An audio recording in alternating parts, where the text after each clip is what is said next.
Welcome to the True Elegance podcast. I'm your host, Dr. Bumia Kikube, also known as Dr. B. Through solo episodes and guest sessions, we delve into the timeless qualities of style, grace, and sophistication, and uncover what makes you truly elegant. So, sit back, relax, and let's get started on this empowering journey of becoming truly elegant.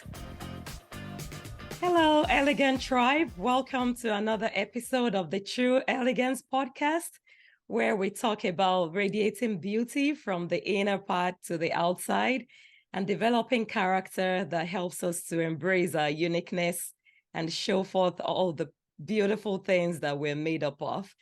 Today, I have with me in the studio a special guest who is known as the queen of personal branding, and she has won so many awards related to this. She believes that personal branding is very vital for anyone, wherever we find ourselves, whether in business or professional services, and that if you want to connect and engage with people, you need to figure out how you can get seen and noticed. So welcome with me, Lauren Clemett, a personal branding strategist. And great to have you on the show today, Lauren. Thank you so much. It's awesome to be here. Awesome. So in our pre-chat and in our previous conversation, we talked about elegance and how it relates to personal branding. And I'm so looking forward to our conversation today. So I would like us to kick it off by you telling us what elegance means to you and how we can adopt true elegance in our everyday life. Thank you so much, Dr. B. It's awesome to be here. I think, as I mentioned when we were chatting before, if you are listening to this and you know me, the last words you would think of would be elegance and Lauren Clemett. I'm definitely not an elegant person, I don't think. I grew up a tomboy living in New Zealand. I have fabulous history of being able to live in the bush in New Zealand. I was very independent as a child. My parents didn't force me to be someone I wasn't, which was lovely. So I didn't care that I wasn't wearing dresses. I was hanging out in my, old jeans and t-shirts and shorts and things, fixing motorbikes and hunting pigs and basically having a really fabulous time as a kid. Very, very fortunate to grow up in the country in New Zealand with so much independence. So elegance isn't a word I would use a lot to describe myself. However, I think being elegant to me is very much about being aligned with your true north, with what you are here to do, your purpose in life and your passion and your purpose for what you want to have as a legacy. Well beyond when we, shuffle off and are no longer here. If you've lived an elegant life, you've lived in flow, you've lived in alignment with your values and your beliefs, and you've touched people's lives and you've impacted them in a way that's positive and endearing and really creates that legacy without having to try and push. And, there's no friction if you're having an elegant life. And I think when it comes to personal branding as well, when we find that people are being very superficial, and they're just trying to fake it till they make it and so on, there is that lack of elegance, that it's they're trying to create something that's not there. Whereas when you're living in elegance, everything to do with your entire personality, the good, the bad, the ugly, it's all there for everyone to see. And life certainly isn't perfect. So I think living in elegance is a good way to put it. Wow, I love it.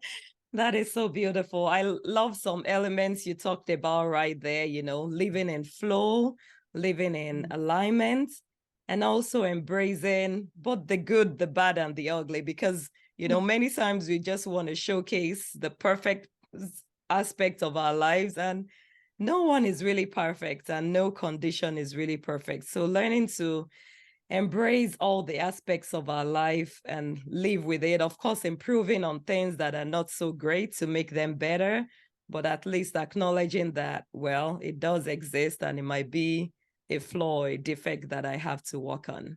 So Mm. Yeah, I love that. Yeah, it's funny, isn't it? I think also pretty quickly when you're not in alignment, when there's something that's not, often we push and push and push, like that Gary Larson cartoon of the kid pushing against the door when it says pull, whereas if we're just working in flow, the doors would open and things would come to us that we really want in life.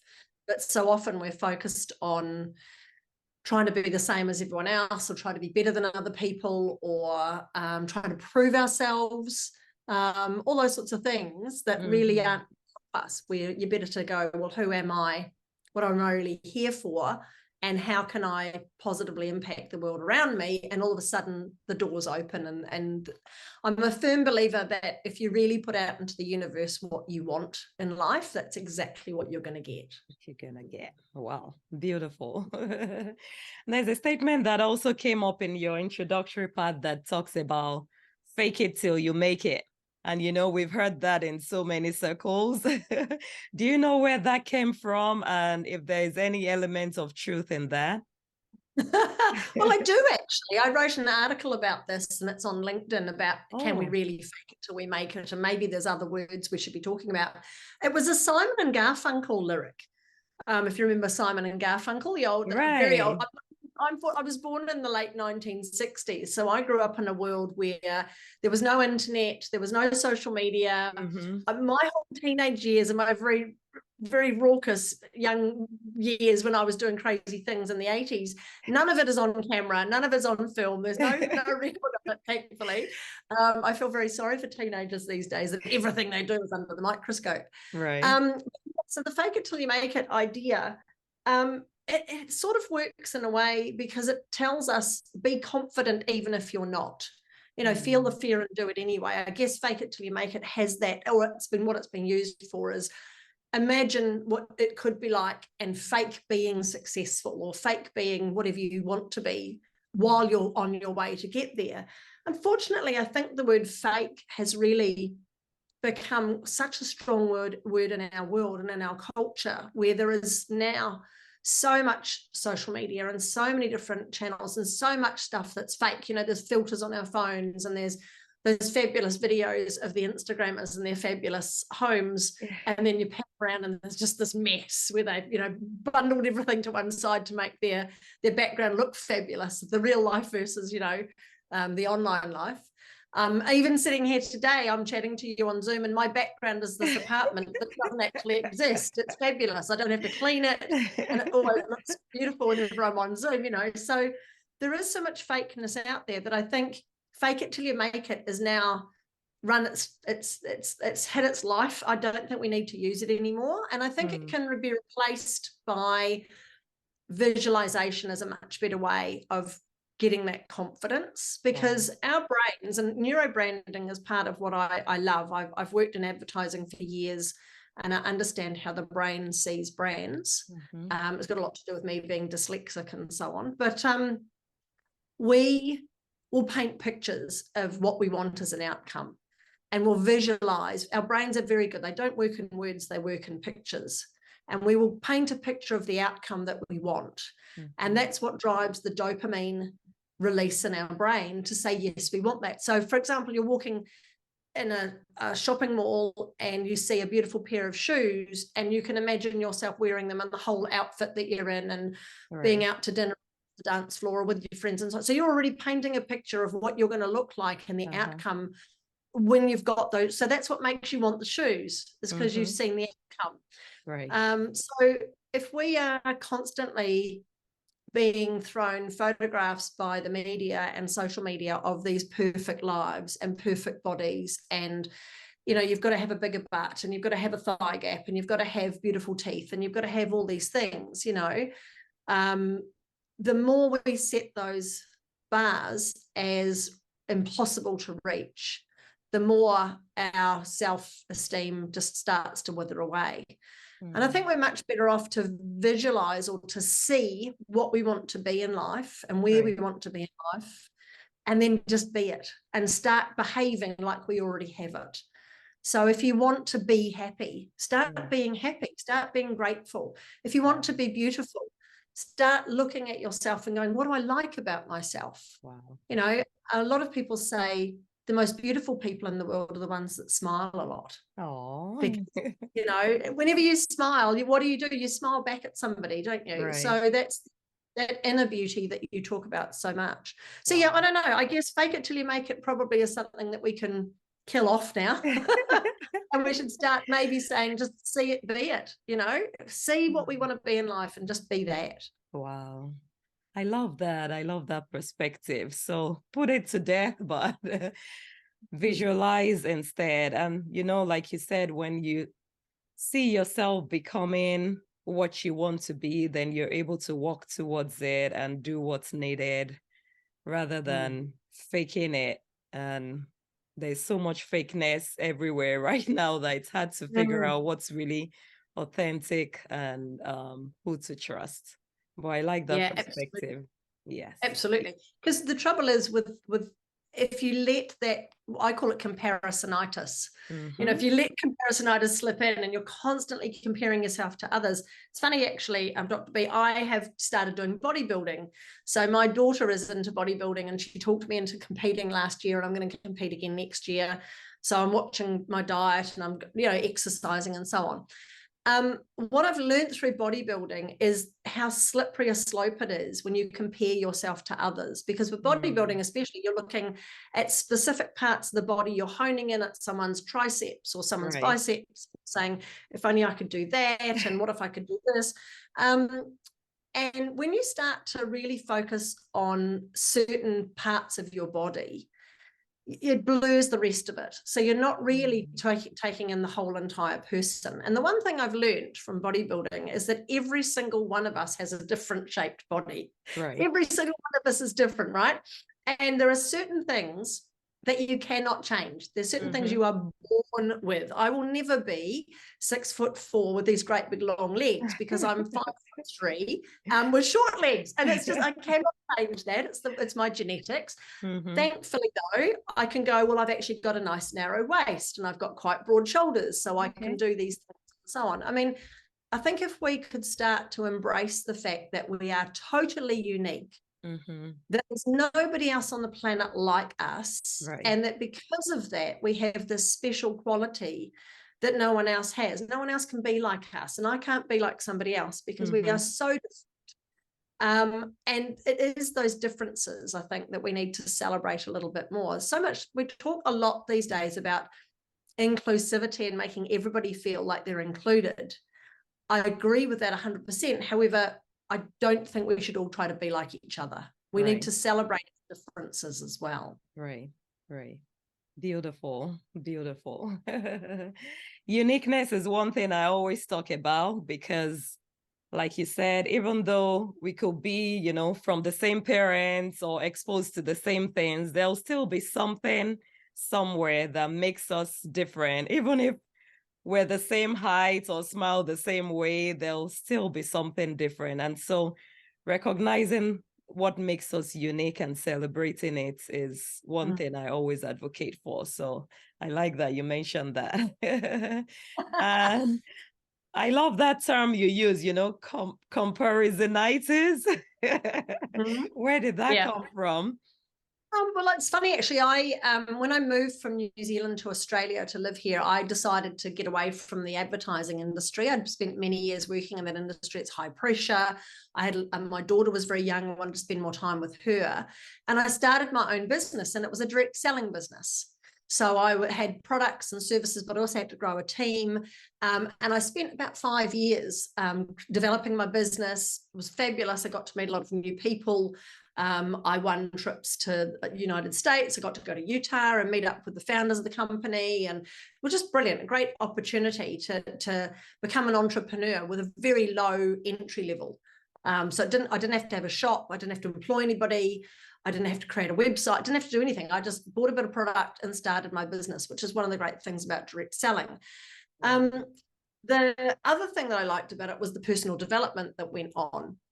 The thing I didn't like about it, And it's one of the reasons why, as a keynote speaker, I speak a lot now for the direct selling industry. So I go and share my thinking and my, personal branding tips and action steps and how to become an entrepreneur and build a business with a lot of those companies. Was that comparisonitis is something that happens in those industries a lot. So they often put their best distributors up on stage to tell the others how well they've done and tell their story and show them how to do it and so on.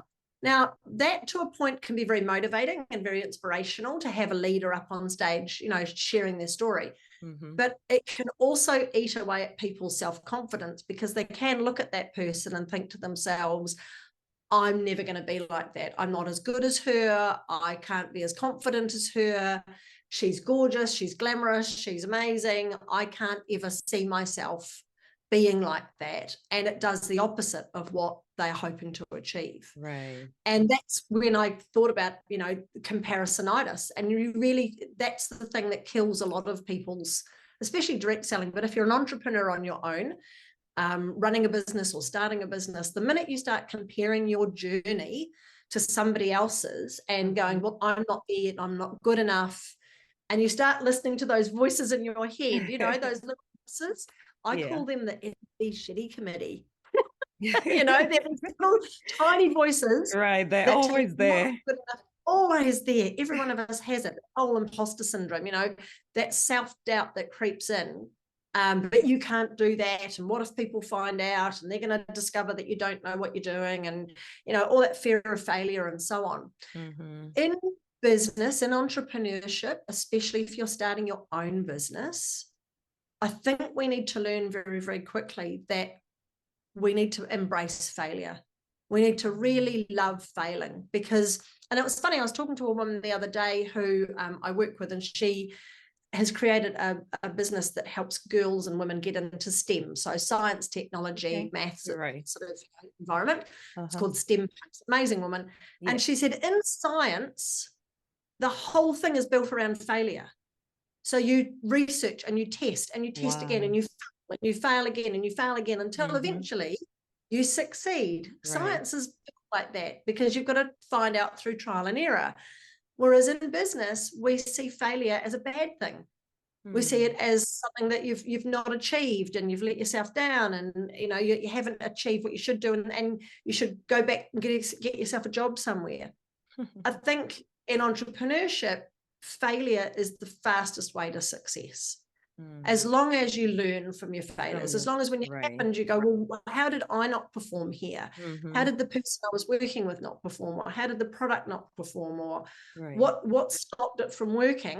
Just like you would if you were doing a science test or a research, what can I do to improve this? And then go again. Right. So if you start comparing yourself to other people's journeys, you're really going to get off track very, very quickly. All we can do in life is put one foot in front of the other, knowing that we're on our own path. Right. And you can change paths. If you decide you don't like what's happening in your life, you can move another path, right? So use those failures to learn and to grow, not to blame yourself, but to realize it's just part of the learning curve. It's just part of life. Learning from our mistakes and growing from that and following our unique path. We've come back to that again. So thanks for sharing that. So let's get back into your main area of expertise. I know we've talked about it here and there, but how did you get into personal branding, and what does it mean to you? I love it. What a great question. So so I, as I say, grew up in New Zealand, in the bush, and I went to a little country school, and I was sitting at my desk one day, and I noticed a pair of shoes had arrived at my desk. Wow. And it was the shoes of my teacher. And he'd stopped by my desk, which worried me, because normally I like to look busy, because I had dyslexia. I didn't know a lot of things. I couldn't figure out why I couldn't learn how to read and so on. And I used to look busy. And he crouched down and made eye contact with me, which shows you he was a pretty good teacher, because he was ready to talk to me. face to face. And he said, look, you're not getting this reading and writing very well. I think you've got word blindness, which back in the 70s was the way they described dyslexia. Okay. And he said, I don't think you're going to learn how to read and write like the other children are. We need to do something different. Sounds like a horrible thing to say to a young kid that, you know, you've got this thing and there's a problem with you, but he knew me really well. He knew anything you told Lauren what she couldn't do, I was going to prove you wrong. So he really helped me. He gave me a little book of words that I would take home every day, 10 different words, and I would imagine the shape of those words in my mind. And then I'd get somebody else to read them out and I would spell them back to them based on my memory of how the word looked and the shape of the letters and so on. Right. So I overcame my dyslexia, and that really became my superpower, but I didn't realize it. It wasn't until years later. I went to college. I became a graphic designer. Beautiful. I worked in the production area. I was creating all sorts of artworks and things for advertising agencies and doing all these things in the service-based industry. But when I eventually got to work inside the advertising agencies as a production manager, I realized that same skill of remembering the shape of words was helping me remember the shape of the brands. Wow. So I could tell if a logo wasn't quite right, if it was last year's logo, if the colors were off, if it had been, I mean, this is all technical stuff, but if it had been stretched in some way when they were making the film, all this old-fashioned stuff well before computers. So my dyslexia became that superpower to help me become a really, really good production manager in advertising. Wow. And I then went on to work in my own agencies. I had my own advertising agency. I was helping create brands. I worked in corporate as a brand manager. And I really loved that whole environment. But then when I moved to Australia, which was only about 13 years ago, I decided, as I said before, not to be in an advertising agency because it was a push world, just crazy hours and so on.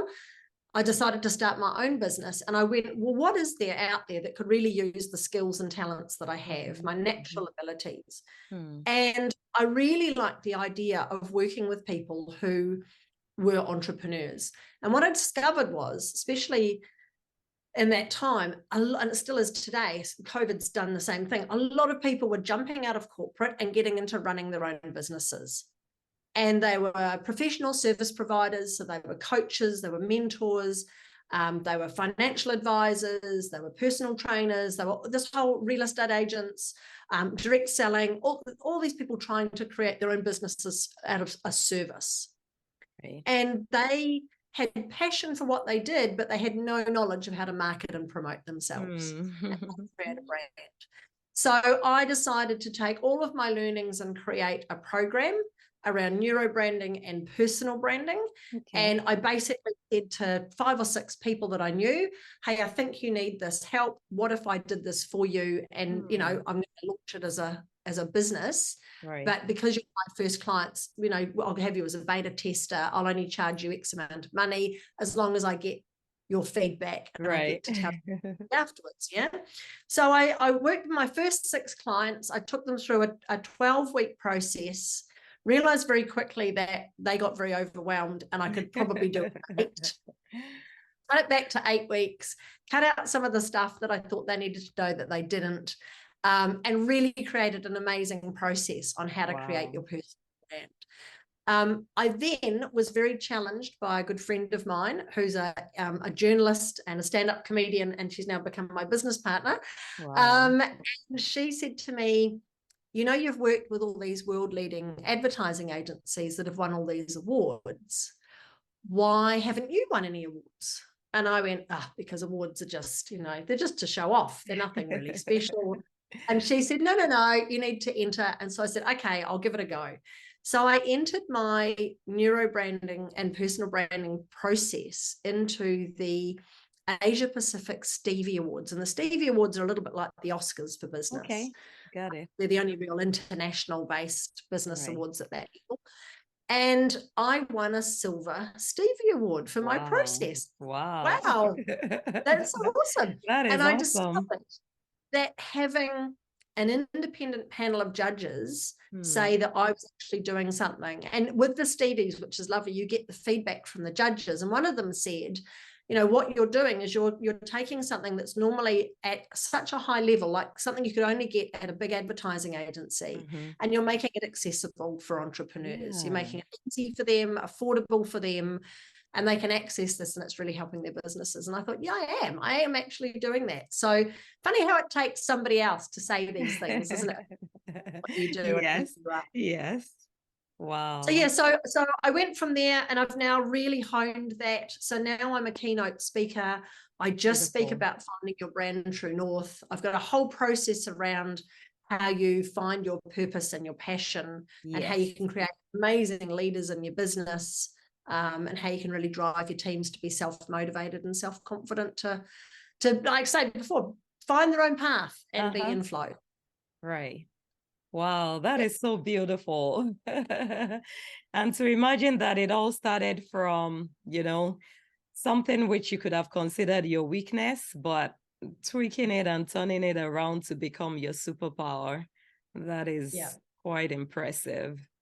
Awesome. Absolutely. Awesome. It's something I call finding your expertise, the thing you do with ease that other people find difficult. Wow. And it's funny when you tap into your natural skills and talents, that things you were born with, and you realize the value of those and how they can help other people. You've just got to realize that not everybody thinks the same way you do, and you've got skills and talents that the world needs. Yes, beautiful.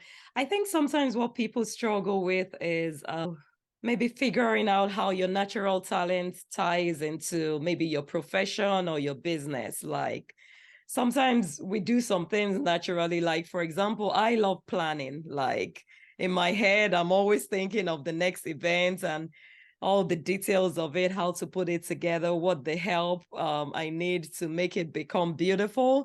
But I'm not necessarily an event planner, by profession. But I find that I do that in so many aspects of life, even with my family, with my kids, I'm always doing that. So I think sometimes we women struggle with using those natural talents and kind of honing it in a particular direction to bring out the best out of it. What are your thoughts about that? Yeah, it's a great question. I get asked this question a lot as to how you align your personal brand with your business brand. I do think there are definitely times where if you are so out of alignment with your natural skills and what you do for a living, that you probably should stop doing that for a living and start finding something that actually uses your natural skills. There's that saying, if you do what you love, it's not work. So I think there's definitely, and when you're just so dead inside when you're doing when you're at work or whatever, that it's not fulfilling you. And I think we just have to have the courage to walk away sometimes and say, do you know what I want to do, what I'm naturally good at? The other thing is, I think when people try to put themselves too much in a box, and I love the idea of finding a niche and finding the thing that you're really good at, but I think if you put too many restrictions on what you can do, like what you just said, you're a really good planner, you like organizing, you like thinking about, down the track, how am I going to work this? What do I need to make it happen? How can I improve it? And so on. You can apply that to so many different parts of your life. You don't need to be an event planner to use that. Right. You could do all sorts of things using those skills to make, you could work in a hospital planning out, supply and demand and what hospital beds are available and so on. You could apply that to a restaurant. You could apply that just to helping your kids get themselves through college. There's all sorts of different ways that you could apply your natural skills to life, not necessarily just to earn an income. I think the Japanese call it ikigai, where you're doing what you love. Yes. And ideally that brings you in an income as well. But it doesn't have to be your full-time job either, just as long as you're being fulfilled in some way. Right. I think the worst thing, you probably agree with me, I don't know what you think, but the worst thing would be if you are hiding your natural gifts and talents because you're not sure whether they're worthy or not. That's probably a worse situation than just having them and not using them to their fullest. Yes, I agree with that. Now that I'm rethinking it, I think that's one reason I love my current job, because it taps into those skills to be able to coordinate so many craziness that goes on, but still having a focus and achieving Coordinating things. the craziness. I like that. That's a good tagline. Yes. Dr. B, coordinating the craziness. Yes. So I do agree with that. Is there a tool that people can use, maybe to help them discover their natural talents and aligning it with maybe what they do? Yeah, absolutely. I love that. So, I said I grew up in the bush in New Zealand. This is well before mobile phones and GPS and so on. I also was a girl guide, and we spent a lot of time learning how to look survival skills and how to look after ourselves. And the two of the tools we used was a map and a compass. And on their own, a map and a compass are completely useless. So if you're lost in the bush and you've got a compass, all it's going to do is point it north. And if you don't know where, it's got like getting in a car these days and the GPS says to you, head southeast. It's like really helpful. And on the other hand, a map, again, if you're lost in the bush, a map is useless to you. Maybe you'd light a fire with it. I don't know. But it doesn't tell you what to do. It just tells you where everything is, right? Right. The minute you put the two of those things together, and I used to do orienteering as a kid as well, where you go from point to point and work out where you're going. I love the map and compass bit, but I hated the running part. But anyway, so when you put those two things together, very quickly, you can orientate the map to where the country actually is lying. You can work out where you are, and you can work out which direction you've got to go to get safe, to get back to where you need to be. Right. So to make it really easy for people, your compass is your brand, your personal brand. It's your values, it's the things that you do with ease, it's your expertise, it's the people you want to help and the problems you want to solve, and the whole reason why you're so driven to do the things that you do. That's your compass. It keeps you on true north, keeps you pointed in that direction. And when you're off kilter, if you're slightly off direction, because it feels weird. Exactly. And it feels like you should be doing it. And I think most women these days need to learn that no is a complete sentence. And you can just say no to something without explaining yourself. Doesn't feel right. I don't want to do it. I'm not doing it. Just say no. Right. Your brand is your compass. Your map is your marketing action plan. So that's laying out which social media channel should I be on, what should be on my website, where should I go networking, what sort of people should I partner with, who are my key influencers out there in the marketplace that I need to get to know. And you can map it all out and map out where you need to be as a brand and as a business. And that way, if you've got both of those things working together, your personal brand and your marketing and your promotion, your social media content, your blogging, your podcasting, whatever it is you're doing, if you've got those two things aligned, I think you'll start to head down the path pretty quickly to success. Wow. I love it. The map and the compass. All right. So breaking it down to the bare bones, the ABCs, if someone was to start today thinking about their brand, building it from scratch or refining it from what it was before, what is your advice or recommendation?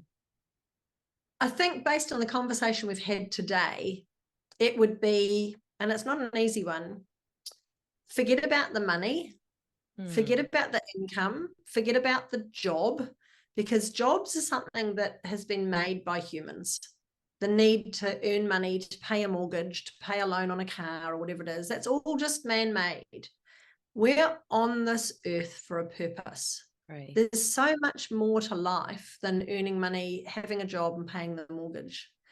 There's so much more to what you look like. There's more to do with who you are, how you feel, the impact that you make, and the legacy you're going to leave when you are no longer here. So I would suggest don't put it off. Don't go, I'll write that book when I have time, when I retire, or I'll start that podcast once I'm ready, when I've got my microphone and I know what to do, or I'll go and start speaking, or I'll go and start volunteering, or I'll do those things when I've got time and I've made enough money and I'm happy and I'm successful. If you wait until you're successful, it'll never happen. One of the things that someone said to me years ago, and I still love it today, is what if this was what success looks like while it's happening? What if this was what your life is supposed to be like while you're on the journey? So, put aside the big income goals and I know it's hard often when you are just needing to survive and earning a living, but if you can put that aside for a moment and think about what am I on this earth to do, and spend the time focusing on how you can make an impact in other people's lives, then I think it'll help you down that track much, much faster. Wow. That is so beautiful. The legacy, the impact. And, in pursuing those paths, we find satisfaction too in discovering who we are and radiating our true elegance. So thank you. I think this is a beautiful place to wrap this up today. It's been an amazing conversation, and I know we could go on, but right now, how can they stay connected with you to continue to get all this beautiful vibes? Well, they're very welcome just to search me on Google. I'm pretty much, being a personal branding specialist, if I wasn't all over Google, I wouldn't be doing my job very well. So type in my name, Lauren Clemett. I do have a book called Finding Your Brand True North. It's available on Amazon. You can either download it as an ebook or get a print-on-demand copy from Amazon. It's also on Ingram Spark. So Finding Your Brand True North would be the book to get if you wanted to get started on your personal brand. And yeah, follow me on social media, Lauren Clemett. I'm on LinkedIn a lot. I post a weekly newsletter on there as well. Okay. So yeah, go and find me online. You'll find me everywhere. We'll find the personal brand guru. Amazing. Thank you so much, Lauren, for being on the show today, and we'll be sure to stay connected. Brilliant. Thank you so much. Be sure to subscribe so you'll be the first to be notified of every new episode. Leave a review and share this podcast with that elegant lady in your life. This is a space where we can come together to empower and inspire each other and leave feeling elevated and enlightened. See you in the next episode.